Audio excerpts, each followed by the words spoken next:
on ne pouvait pas parler de la rédemption, soit on ne pouvait pas parler à ce qui concerne les pardons du péché sur la croix, soit dans l'humanité, s'il n'y avait pas d'abord la présence de la croix. En quelque sorte, nous, notre Sauveur, Jésus, à la croix, il n'était pas mort. Jésus, à la croix, Jésus a donné sa vie. C'est-à-dire, on est en train de parler sur une personne qui n'était pas morte, mais c'est lui qui a voulu donner sa vie. En quelque sorte, quand Jésus venait déjà sur la terre, Jésus venait déjà avec une mission de donner sa vie pour l'humanité.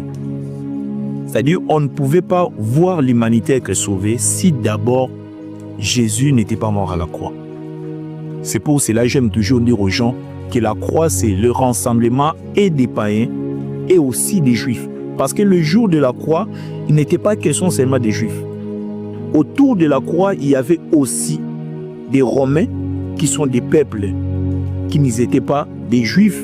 Entre autres, les juifs, quand on parle des peuples qui sont non-juifs, ce sont des peuples qui sont des païens. En quelque sorte, autour de la croix, il y avait et des Romains, il y avait et des Juifs. C'est-à-dire, quand Jésus était mort à la croix, on voulait justement pour nous dire que la croix, c'est le rassemblement de ceux-là qui croient au Seigneur Jésus-Christ et de ceux-là qui ne croient pas au Seigneur Jésus-Christ.